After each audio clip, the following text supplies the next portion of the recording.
So I've been working with Aunty since 2010 when I started with Camboose. First I was there on prac doing my nursing and met her then, and then worked there shortly thereafter, and we became fast friends and friendly enemies. Yeah. It's been an interesting ride, but she's a character and, you know, love it a bit. And I've been working with Aunty Davina since 2011 when I started working at Camboose as one of the practice nurses there, and also I went up to care coordination. Aunty has had that many issues over the years. Some have come and gone and others have stayed.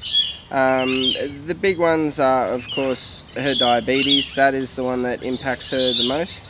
And then because of the diabetes, there's a range of things that happen for her. She has very bad asthma. It's not quite emphysema, but she's on her way there. With the use of some of the medical aids that have been purchased, like her nebulizer, she has made great strides and doesn't nearly have as many asthma attacks. Her diabetes is pretty well regulated now after her big issue and the insulin coming down. That's been a great change to her life, her mood, her general outlook on things. It's been wonderful. So care coordination has helped Aunty Davina access some supplementary services. There's the endocrinologist, podiatrist, physiotherapist, diabetes educator, the health workers at the clinics, cardiologists, respiratory physicians. She's Also accessed counselling, she's seen dietitians, she has gone into emotional support groups such as women's group, the diabetic support group. She has seen numerous specialists at basically all of the hospitals within the Westmoreton-Oxley area. I've been going to Camboose almost from when it first opened, nearly 30 years, and it was only a little shacky house that one of the original board members mortgaged his house and bought for us on the same location it is now. So I've seen a lot of changes with Camboose, medically, every other way. And they diagnosed me with diabetes originally. So Aunty started having what she calls blind attacks 2011. She didn't know what they were, and they caused a lot of anxiety for her. What they actually came out to be were transient ischemic attacks, TIAs or mini strokes. So the effects don't last for more than 24 hours, but the anxiety from one of those attacks lasts far more than 24 hours. And she hasn't had one for a very long time now, so that's been great. I have found that John and Liz and that group, honestly, their support is enormous, but like my morbid fear of hospitals, John and them, always I have someone to come with me. If someone's there with me, I'm fine. Like I had to go to the university for tests, so John came with me. I was there for hours.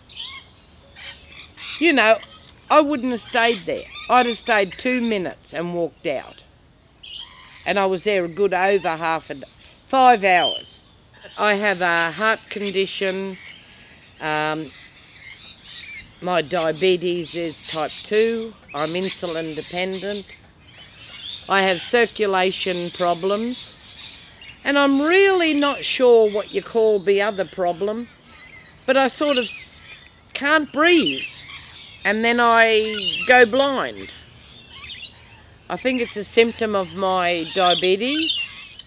The blind attacks were my scariest. I'd be sitting around or doing something as good as anything, and all of a sudden, the room would be black, I couldn't see a thing. It lasted from anywhere to 5 minutes to 2 minutes to 1 minute. it was a range. It's a bit of a scary experience to go through for the first time when you see it. It sort of gives you a bit of a shock first of what's happening, because you can't get any sense out of the person. They couldn't find my blood pressure or my sugar reading at all. So the hospital told me I was about 2 minutes away from going into a total coma. I've seen a change in the last 3 years of Davina. Of course, you know, with all her support that she gets and from John and friends that she has, and her regular visits to the doctors and that have kept her levels in tow, you know, all the time. So we've found out what her problem was with her hypo, you know, attacks and everything like that. She's now come to that point where she's got all the support that she needs, and hope that it carries on, because if without the support, she would be in a world of trouble. Davina's health has improved greatly since coming under care coordination for a variety of reasons. One of which is the patient education side of things. Auntie didn't really understand what her conditions were before care coordination.